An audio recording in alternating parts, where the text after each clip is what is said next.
La realidad política de Bolivia es delicada y poco conocida en Iberoamérica. Para reflexionar sobre ello, hoy hablaremos con Mateo Rosales, un joven fundador de Libres en Movimiento y analista político de Bolivia. Mateo es abogado y máster en Gobierno, Liderazgo y Gestión Pública en el Instituto Atlántico de Gobierno de Madrid, donde reside actualmente. Muchas gracias, Mateo. Un gran gusto hablar contigo hoy. Primero, un poco de historia. Evo Morales llega al poder en el año 2006, sabemos, con un espíritu fundacional. ¿Cuáles fueron sus principales medidas? Hola Pedro, gracias por la invitación.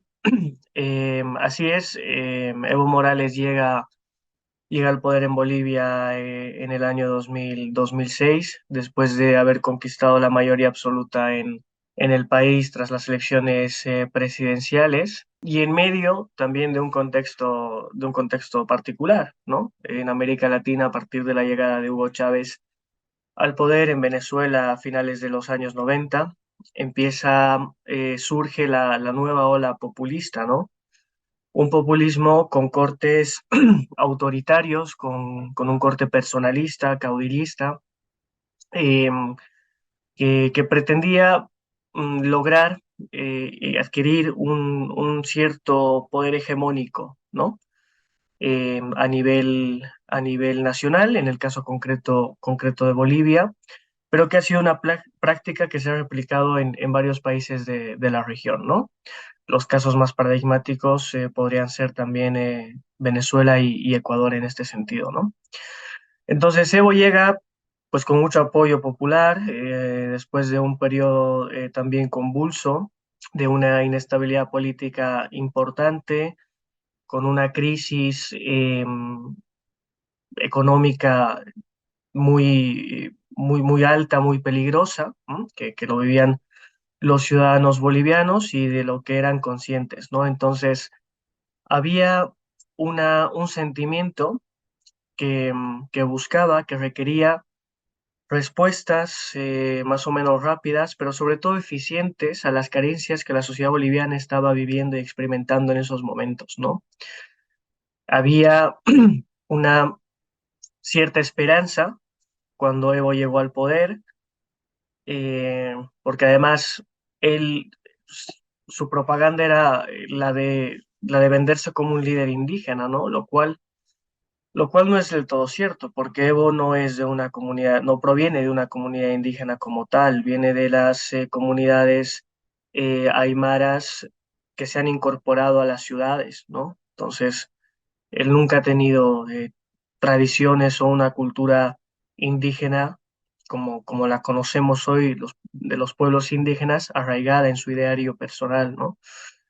Pero bueno, él consiguió eso, consiguió vender esa imagen a nivel internacional y, por lo tanto, tenía un apoyo sólido, no solo internamente, sino a nivel exterior también, lo cual le valió el poder impulsar medidas, reformas sin tener una, digamos, oposición muy fuerte, ¿m? Tanto a nivel institucional como a nivel social, sino más bien que tenía el respaldo suficiente para poder impulsar estas medidas radicales, desde mi punto de vista, ¿no? Son medidas radicales que además se han replicado o en alguna medida se han emulado de otras experiencias autoritarias en América Latina. Eso no es nuevo, ¿no? O sea, eso es algo que se ha vivido, como decía en un principio, en otras experiencias o en otras realidades en la región, como por ejemplo el cambio de la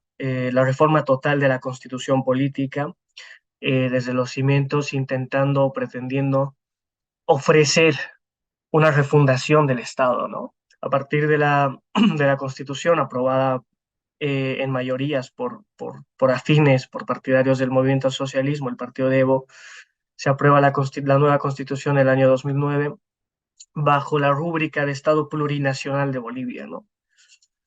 Eh, en otra ocasión podemos quizás ahondar en este concepto, ¿no?, de plurinacionalidad, que más que ofrecer una solución de identidad a la nación, lo que hace es generar una ruptura de la concepción del republicanismo y de los principios republicanos tradicionales que conocemos, ¿no? La unidad del Estado, por ejemplo.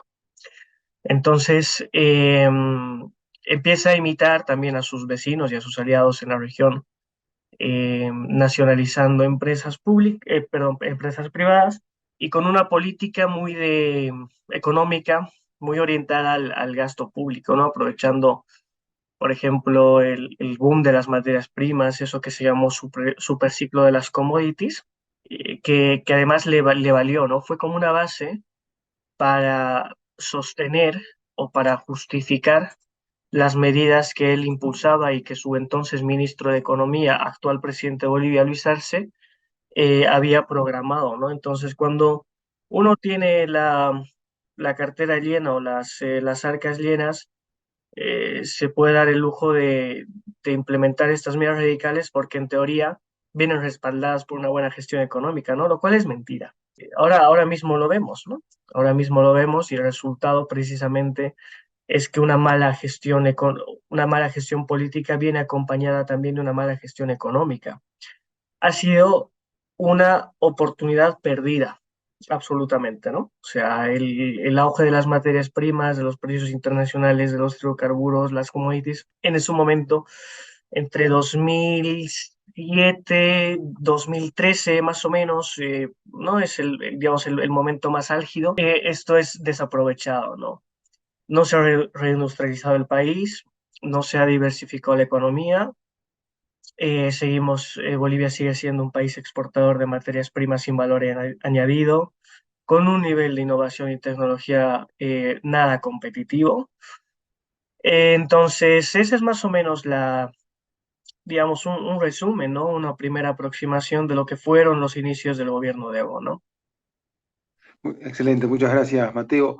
En ese sentido, la reforma constitucional, este espíritu refundacional del 2009, le daba a Evo la posibilidad de ser reelecto por un único periodo. ¿Qué sucede posteriormente? ¿Qué es lo que, más allá de que uno puede poner en cuestión en el carácter fundacional o refundacional de los procesos políticos y siempre sospechar un poco de esa lógica refundacional? eh, Evo cumplió ese proceso, fue reelecto en forma muy popular y paso seguido uno puede pensar cuál fue el plebiscito del que él llama y por qué es un punto de quiebre en esta historia reciente. Sí, bueno, en realidad cuando llega el año 2006, perdón, 2016, ya había previamente, desde la reforma de la nueva constitución, ciertos movimientos que auguraban esta idea de la reelección indefinida, ¿no? Evo se reelige el año 2010, es reelegido el año 2010, pero además el año 2000, las elecciones posteriores entre 2016 y 2010, por segunda vez consecutiva, ¿no? Entonces ya hay tres elecciones que gana Evo hasta el año 2016, previo al referéndum previo a las elecciones del año 2019. Esa elección del año 2010 es tomada o considerada como como una primera elección, ¿no? Porque la teoría que sustenta esto, que es obviamente ilegal, es que como es una nueva constitución, entonces el resultado de las elecciones del 2006 no valen. Por lo tanto, puedo reelegirme dos veces sin considerar este primer mandato de 2006 a 2010, ¿no? O sea, una cosa poco teatral, cuanto menos, ¿no? Entonces, ya habían estos movimientos, esta idea de la reelección indefinida, ¿no? Esto es un componente de un autoritarismo emergido desde una... Yo sé que hablar de clases sociales es complicado porque nos metemos ahí un poco en un berenjenal que a lo mejor ahora como una primera fotografía de la realidad en Bolivia no nos vale, pero sí de grupos sociales, ¿no? Grupos sociales que habían alcanzado cierto estatus a nivel institucional, a nivel social, a nivel de poder económico, Hablamos de una nueva burguesía que había alcanzado el poder y que había respaldado a Evo, ¿no? En toda su trayectoria y que a su vez también apoyaba esta, esta medida inconstitucional e ilegal, ¿no? El gobierno de Evo o del movimiento del socialismo, porque hasta el día de hoy se replica, es un gobierno de, muy vinculado al sindicalismo, ¿no? Al cooperativismo. Eh, a los movimientos radicales, por ejemplo, vinculados al narcotráfico, ¿no? Los cocaleros de la región del Chapar en Cochabamba, que es una región donde se produce la hoja de coca y la pasta base.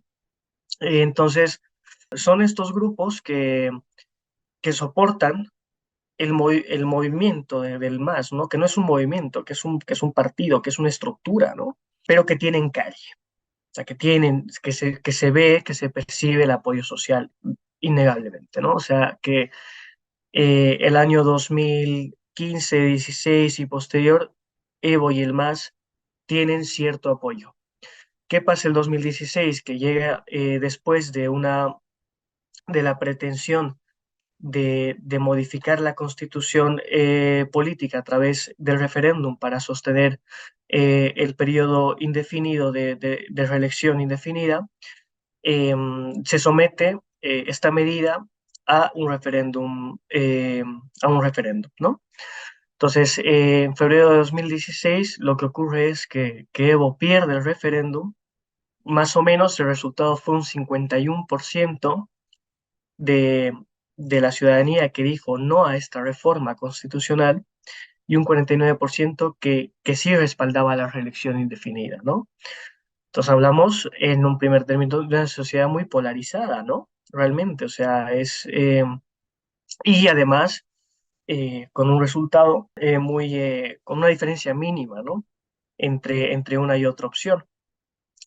A pesar de esto, la ley establece que el resultado de un referéndum tiene carácter de cosa juzgada, es decir, que no hay recurso ulterior alguno para modificar lo que establece el resultado del referéndum, ¿no?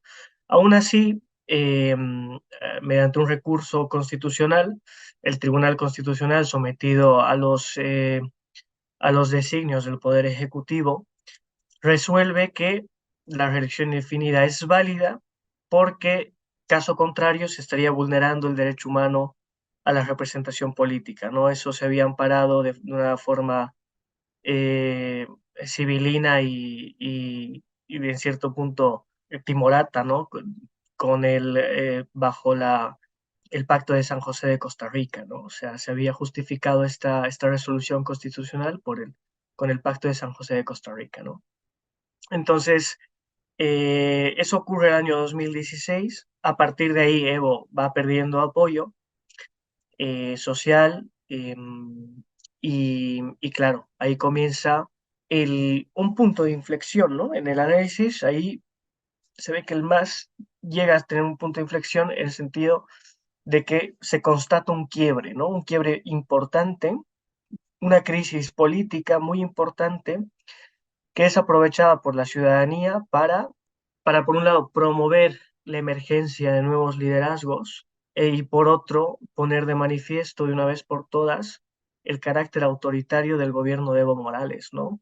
Cosa que a lo mejor antes del año 2016 no se sostenía con tal magnitud, ¿no? Con tanta categoría, y a partir de ahí es cuando verdaderamente se reconoce que que el gobierno de Evo es un gobierno autoritario y radical, ¿no? ¿Qué pasa en las elecciones de finales del 2019? Y en definitiva, ¿por qué sería otro punto de quiebre? ¿No? Aparecen los presos políticos en Bolivia. ¿Cómo es esa dinámica tan particular del 2019, Mateo? Sí, bueno, en realidad en Bolivia siempre hubo presos políticos, ¿no? Y perseguidos políticos.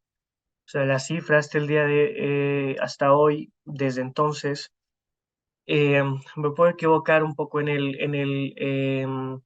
número concreto, pero son alrededor de 2.000 exiliados políticos, ¿no? Bolivianos que viven fuera del país por persecución política, ¿no? por acusaciones políticas. Entonces, eso siempre existió desde el 2006, desde la llegada de Evo. Presos políticos también, ¿no? Recuérdese el año 2010, 2009-2010, el caso Hotel Las Américas, ¿no? Un caso montado por el gobierno para perseguir a la oposición boliviana de Santa Cruz, del oriente boliviano, ¿no? De la oposición fuerte que tenía en ese momento. Y bueno, varios casos de estos que desde un primer momento se empezaba a percibir en un orden estrictamente político el autoritarismo del gobierno del MAS, ¿no? Pero bueno, llegamos al año 2019 con ya una caída importante de la popularidad de Evo a nivel interno. Evo tiene que recurrir a los mecanismos partidistas, es decir, a la movilización de sus bases para, no solamente para la campaña política, ¿no? Sino también para darle credibilidad a su discurso que ya no tenía, ¿no? Cuando ya el desgaste de estos políticos, de estos movimientos, de estos gobiernos, llegan a un punto tan alto, ya carecen de toda legitimidad, ¿no? Eso también pasa por ejemplo, en Argentina con el kirchnerismo, ¿no? O sea, ya nadie se compra el discurso, ¿no? O sea, ya nadie cree esos mensajes, ya es que ya llegamos a un punto en el que ya no tiene nada que ofrecer, ¿no? Más que lo que decía hace un momento, ¿no? A sus bases sociales, ¿no? A su propia base, porque ya además la economía no va bien, es decir, que estábamos en un momento donde realmente la gente necesitaba un cambio, ¿no? Una alternativa política. Evo se da cuenta de que no llega, de que va a necesitar del balotaje para gobernar en un caso hipotético de si ganase, tendría que ser a través del balotaje. Frente a la candidatura del MAS de Evo está Carlos Mesa, expresidente de Bolivia, con la coalición de Comunidad Ciudadana. El día de las elecciones, en octubre de 2019, bueno, como bien saben, en estas elecciones siempre hay observadores internacionales, ¿no? Siempre se recurre a esto también como carta de legitimidad y de observación y también de que vigilen el proceso, que yo creo que es muy importante, ¿no? Sobre todo a sabiendas del contexto en el que en ese momento se encontraba Bolivia, ¿no?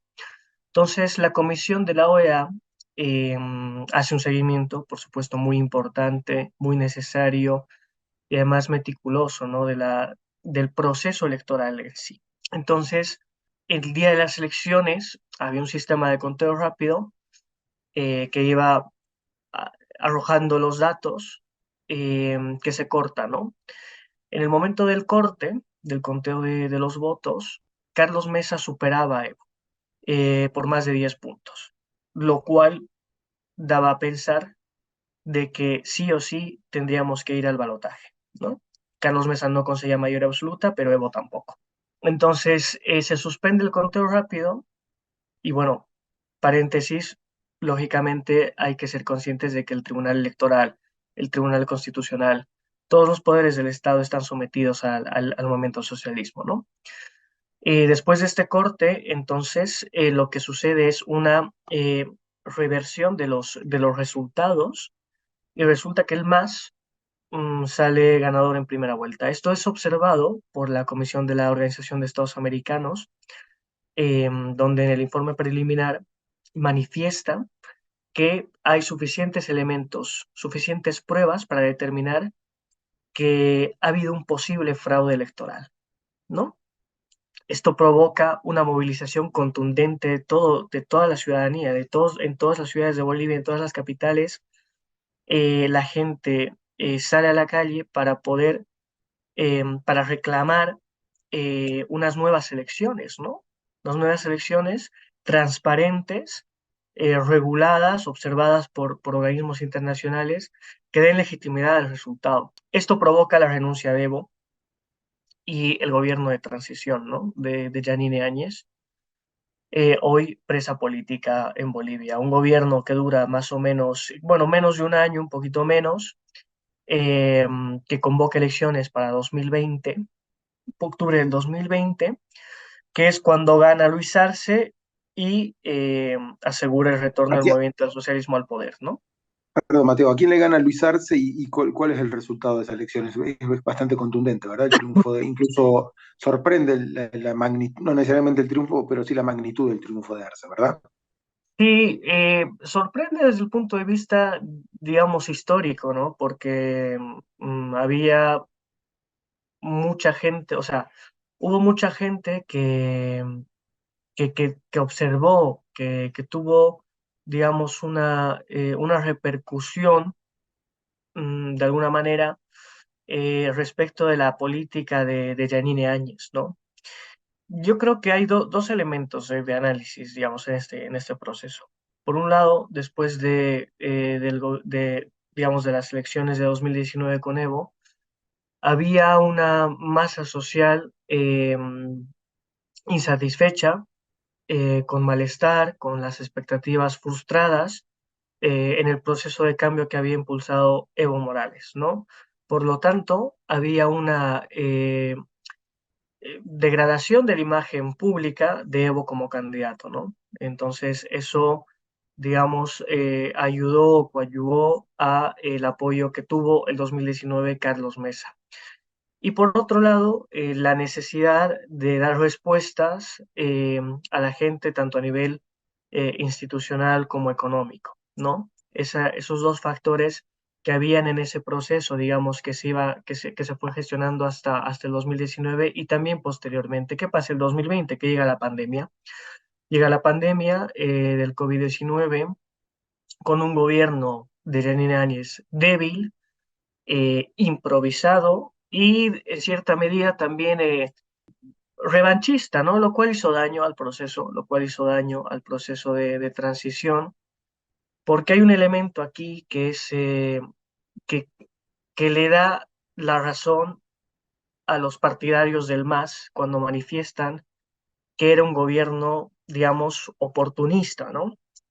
Que es cuando Janine decide ir como candidata a las elecciones que hipotéticamente se iban a convocar los próximos meses a su llegada. Es decir, que la presidenta transitoria convoca elecciones y ella como candidata.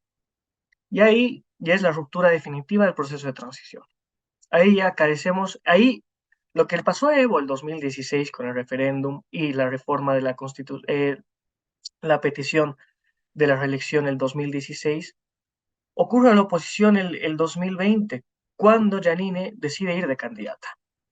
En los dos momentos hay un quiebre del proceso, ¿no? Del discurso, una pérdida de legitimidad. Y eso hace que la gente, digamos, no masista, pero afín a los resultados del MAS, es decir, ¿cuáles son los resultados del MAS? Hay varios, ¿no? Hay muchos, pero digamos, en este análisis hay un ensanchamiento de la clase media, ¿no? Hay un ensanchamiento importante de la clase media, hay una incorporación de gente que había estado excluida de la toma de decisiones, que con el MAS sí se había sentido incluida en este proceso. Eso es innegable. Pero no es gente necesariamente afiliada, militante, sabes, que sale a la... No, es gente que emprendedores o comerciantes, transportistas que están en sus núcleos sociales, económicos, etcétera, que llegado el momento pueden votar por una u otra opción. Y ahí es cuando sorprende el resultado de Luis Arce, porque Luis Arce consigue mayoría absoluta, gana en primera vuelta. Gana en primera vuelta. ¿Cómo nos explicamos esto? Por un lado, el fracaso de la transición política, la frustración que ocasionó la transición política, y por otro, el análisis de la gente, que es muy sencillo. Y yo siempre digo, en política no hay mucho que inventar, Pedro. O sea, al final prefiero lo bueno conocido que lo malo por conocer. O sea, una crisis económica brutal el año 2020, revanchismo de la oposición política, Santa Cruz que no se vio vender porque Janine Áñez representa al oriente boliviano, Santa Cruz que no había podido vender o formalizar un proyecto aglutinador nacional. Todas esas cuestiones quedan en evidencia y la gente dice, no, yo tengo poco o me queda poco, prefiero votar a esta gente que me ha dado este poco que perderlo. sea, prefiero mantener esto. Y por eso Luis Arce llega al poder de esa forma, ¿no? Entonces, ese es más o menos, podríamos ahondar en otras cuestiones, ¿no? Bueno, también los movimientos, la presión violenta del MAS durante el 2020, los casos de corrupción, todos esos elementos que obviamente sumaron, ¿no? Al proceso. Y en ese sentido, bueno, ¿cómo es la relación entre Evo y Arce? ¿Qué significa ello? La represión y la existencia de presos políticos. Yani es el gobernador de Santa Cruz y otros, supone una lógica represiva aún mayor hoy que en comparación con a lo que sucedía durante los mandatos de Evo Ujú. Morales. ¿Cuál es el papel hoy de la oposición? Es una situación, yo lo he hablado contigo en otro momento, ¿no? En donde Sí. eh, Bolivia y sus posibles repercusiones regionales en cierta medida han sido subestimadas, ¿no? ¿Cuál es tu reflexión al respecto? Sí, a ver, Bolivia es una economía comparativamente con la región pequeña, ¿no? Es un país que más o menos se ha mantenido estable económicamente. Hay una crisis, hay una desaceleración evidente, hay una inestabilidad política, económica, pero que no ha implicado eh, una crisis de la percepción, ¿no? Porque la gente todavía en Bolivia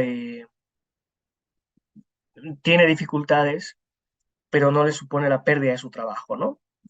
O sea, en términos generales, porque obviamente el desempleo en Bolivia es alto, ¿no? La informalidad, la productividad o sea, la informalidad es altísima, la productividad es muy baja, eh, la gente está ahogada por los impuestos, por la burocracia, es decir, que hay elementos todavía que se tienen que mejorar, pero no es el caso venezolano, por ejemplo, ¿no? Lógicamente, es un caso, ese ya es un extremo al cual Bolivia no ha llegado. Ha habido cierta, digamos, continuidad en eso. No voy a decir estabilidad, porque yo creo que no hay estabilidad, pero sí hay una cierta continuidad, ¿vale? Entonces, ahora mismo, digamos, ¿cómo vemos el futuro, ¿no? O sea, considerando el momento actual. Ahora mismo Bolivia está, digamos, en una etapa preelectoral muy anticipada, ¿no? Muy anticipada por la lucha interna del movimiento socialismo. Hoy, el mayor opositor de Luis Arce es Evo Morales, ¿no? El mayor opositor. Es un opositor violento, es un opositor que reduce la política a lo peor, ¿no? O sea, desde todo punto de vista, ¿no? Hablamos de un caudillo que, que su objetivo existencial es el poder, como todo buen caudillo, ¿no? Que conocemos además en la región. Entonces, él va a hacer lo posible para hacerse con el instrumento que llaman ellos el instrumento, el movimiento al socialismo, para ir a las elecciones generales del 2025. ¿Qué pasa en este proceso? Que claro, como la política está reducida a la pelea interna del MAS, la misma lógica política nacional está inmersa en esa pelea. O sea que estos dos han arrastrado al debate público su problema. O sea, el debate público hoy en Bolivia es, oye, ¿qué va a pasar con el MAS? Entonces, es una cuestión que de alguna manera va a determinar eh, el proceso político que va a vivir Bolivia de cara al 2025 y posteriormente, ¿no? Eso es inevitable, o sea, eso es seguro. Entonces, hoy queda por ver en qué va a quedar esta disputa. No sabemos realmente cuál va a ser el resultado que podemos predecir, ¿no? Podemos analizar un poco la situación. Luis Arce tiene obviamente el poder, es más fácil imponerse cuando uno tiene el poder. Evo Morales lo va a tener difícil, pero por otro lado, Luis Arce tiene que es consciente de que Evo no va a cejar en su pretensión, ¿no? Lo cual es una situación muy complicada, ¿no? Y, y claro, tú decías muy bien eso, ¿no? Lo de uno ve la situación actual política de Bolivia y es tremenda, ¿no? O sea, Luis Arce mm, no se ha centrado, no se ha moderado como uno esperaba, porque él fue si no me equivoco, desde el año 2009 fue ministro de Economía y Finanzas en Bolivia, ¿no? El ministro que más duró a lo largo de los gobiernos de Evo, que en cierta medida tuvo buena publicidad porque la economía iba bien, pero no porque él fuese un buen gestor, sino por el precio de las commodities que comentábamos hace un momento, ¿no? Pero en cualquier caso, era digamos, visible, moderado, la gente lo veía pues como un burócrata, ¿no? O sea, como la persona que más o menos, el que mejor hacía las cosas, ¿no? Dentro de ese mare magnum de gente, pues, ¿no? De Quintana, el ministro nefasto del gobierno de Mas, etcétera. Entonces, claro, cuando uno dice, bueno, llega Luis Arce, por lo menos va a ir bien la situación, quizás no va a haber tanto radicalismo, esto no ocurre, ¿no? Incluso el gobierno de Luis Arce agudiza el enfrentamiento, la persecución, el choque con la oposición, eh, y es porque internamente también tiene que captar o intenta captar a los sectores más radicales del movimiento al socialismo, ¿no? Eh, es evidente que Luis Arce no tiene el apoyo internacional que tiene Evo. Esa es una cosa impresionante cómo se ha labrado el camino de Evo Morales a nivel internacional. El poder de inteligencia que le ofrecen países como Irán, Venezuela, Cuba, no tiene Luis Arce, ¿no? Lo tiene Evo. Y Evo tiene en su núcleo duro a los movimientos más radicales no solo del MAS, sino o sea, del país que se replican, digamos, a nivel institucional en el movimiento del socialismo, ¿no? Entonces, queda por ver cómo va a evolucionar la situación, pero de todas formas, bueno, el resultado posible o probable no es halagüeño. Y en ese sentido, mi última pregunta, y agradeciéndote mucho tu profunda reflexión sobre los acontecimientos políticos en Bolivia, Mateo, es sobre el papel de la oposición. ¿Quién lidera la oposición? ¿Cuál es su, sus- su real capacidad de llegar al poder en el 25, ¿no? Estamos en un contexto en donde Evo está a la cabeza en las encuestas, que supera Arce, y en ese sentido, el primer real opositor, ¿quién es y qué factibilidad tiene? Sí, yo creo que Evo no, no sé si está liderando las encuestas, creo que no, pero tendríamos que confirmarlo. De todas formas, claro, ¿cuál va a ser cuál es el futuro político, digamos, ¿no? ¿Cuál va a ser cuál podría ser un resultado en términos de análisis democrático desde la oposición? Hay que tener en cuenta que el movimiento al socialismo eh, es el único partido con una estructura sólida, con territorios, con una economía interna, que cuenta con movimientos, que cuenta con un reconocimiento y una trayectoria reciente. En Bolivia es el único partido. Los demás son residuales, ¿no? Entonces no hay un partido de oposición como tal. Hoy por hoy no hay un partido de oposición más allá de la coalición de comunidad ciudadana en el Parlamento, y creemos que es un partido que nace de la mano de Luis Fernando Camacho, gobernador de Santa Cruz, hoy perseguido político, hoy preso en la prisión de máxima seguridad en La Paz.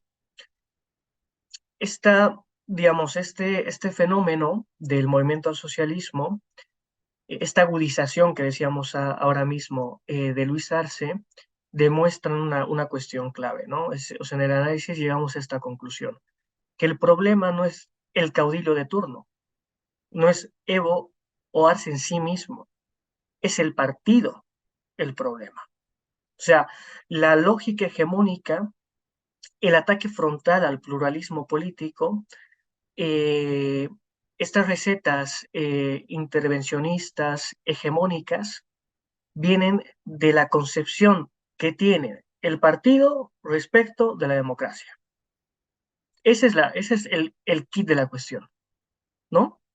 Entonces nos enfrentamos no a un déspota, que también nos enfrentamos a un déspota, nos enfrentamos a un grupo de poder cuya concepción de la democracia es vertical. O sea, ellos no creen realmente en el sistema democrático como un sistema de pactos, de consensos, de sesiones, de acuerdos, de diálogo, ¿no? No creen en eso. Entonces, el desafío de la oposición, por tanto, es decirle al votante, porque el más, más o menos, bueno, dependiendo de la encuesta, tiene entre un 25 y un 30 y poco de aprobación o de masismo, ¿no? De masismo. Entonces hablamos de un cuarto por ciento, un cuarto por ciento del votante, ¿no? Entonces el desafío de la oposición es decirle a la gente que ha votado más allá de ese 25% por Luis Arce en las últimas elecciones, porque Luis Arce llegó creo que al 51%, ¿cómo hacemos para conquistar a ese ciudadano? O sea, la oposición política es, el planteamiento es cómo hacemos para venderle un discurso, o para ofrecer, mejor dicho, un discurso atractivo al ciudadano que no es masista, pero que ha votado por el MAS el año 2020. Porque claro, habrán primarias a lo mejor Carlos Mesa decide dar continuidad a su proyecto, o el núcleo de Luis Fernando Camacho impulsan una alternativa, está por verse. Hay un movimiento también desde Santa Cruz, liderada por el rector de la universidad, Gabriel René Moreno, que también, bueno, está reuniendo apoyos. Es decir, que hay, o sea, hay liderazgos que pueden desempeñar esta función de cara al 2025, ¿no? Pero no es tanto quién. Yo creo que el problema no es quién va a ser finalmente el candidato que devuelva la ilusión a los bolivianos, sino cómo hace ese candidato para ofrecerle una alternativa, un proyecto político alternativo al movimiento al socialismo. Si es que lo que decías hace un momento, no hay nada que inventar. O sea, tú dices bajar impuestos. Tú dices, señora, pues reducir la burocracia. Cuestiones que el ciudadano percibe, que tiene en su día a día, que olfatea, y que es esto es un problema, porque no hay sanidad pública, porque mi hijo tiene que hacer una cola de 2 semanas para inscribirse al colegio, o porque llega a fin de año y tengo que pagar un montón de impuestos. O sea, En pero ese cosas sentido, sencillas, Mateo, ¿no? así es muy interesante escucharte analizar el proceso político boliviano y después del 2006 en adelante, ¿no? Este largo periodo más allá del interregno del gobierno de transición de Yáñez, la pregunta que no solo que existe en Bolivia, pero no solo en Bolivia, es, bueno, ¿qué real capacidad tiene la oposición de articular una opción de poder para primero ganar y después gobernar, ¿no? Queda la incógnita y queda la incógnita en otros países de la región, uno piensa inmediatamente en el peronismo en la Argentina, ¿no? No es solo difícil ganarle, sino una vez habiéndole ganado, hay una oposición que tiene que gobernar con el peronismo en la oposición y habrá una oposición en Bolivia que eventualmente, si llegara a ganar, tendrá que gobernar con el MAS en la oposición y ese es otro gran signo de pregunta que intentaremos responder en un futuro diálogo contigo en algún momento de la primera parte del 2024. Mateo, ha sido un gran gusto escucharte, un joven brillante con una gran capacidad de reflexión y de hacer un análisis profundo de la realidad política de Bolivia en la región. Se nos ha ido el tiempo, pero han quedado temas, así que si te parece, volveremos a hablar pronto. Un gran Claro abrazo que desde sí. Montevideo. Muchas gracias, Pedro. Un abrazo desde Madrid.